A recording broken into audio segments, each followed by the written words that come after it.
Lord, thank you po sa bagong araw na dumating. Panginoon, maraming salamat sa bagong araw na ito.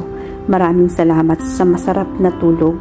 Maraming salamat sa masarap na pahinga. Alam ko po, Panginoon, na ako'y binabantayan ninyo at inaalagaan buong magdamag.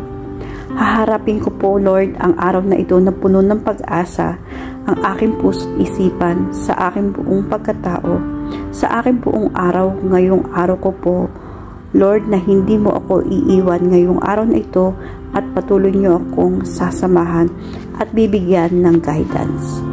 Maraming salamat dahil ginising mo ako ngayong umaga.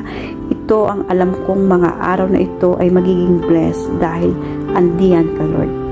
Punuin niyo po, Lord, ng kasiyahan o joy ang aking puso. Inaalala niyo po sa akin kung gaano ako ka-bless sa araw na ito. Lagyan niyo po ng dahilan ang aking kasiyahan at ang mga dahilang iyon.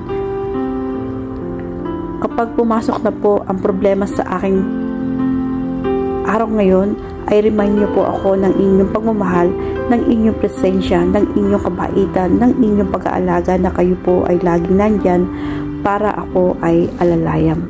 Kapag ako po ay nahihina, ipaalala niyo po sa akin na lagi po kayong nandyan para ako'y tulungan, para ako'y alalayan, para ako'y alisin sa isang problemang dumating. Lord, kapag naalala ko ang aking problema, please remind me that you got me, that everything will be okay and fine. Kung bakit ako nasa mundo, kung bakit ako nabuhay, kung bakit ako andito para sa araw-araw, para paglingkuran kayo at mahalin kasama ng mga nagmamahal sa akin at nagpapahalaga. Na kayo po din ang dapat masunod sa aming buhay. Naniniwala kami na sa inyong plano na lahat-lahat ng gusto nyong gawin sa amin ay makakabuti sa amin, na ang lahat ng plano ninyo ay makakabuti sa aking kinabukasan at kinabukasan ng aking pamilya. Lord, patuloy niyo pong pasukin ang aking buhay. Isinusuko po sa inyo ang aking araw-araw, ang aking mga gagawin at aking mga plano. Patuloy niyo kaming bigyan ng guidance sa araw na ito at sa mga susunod na araw.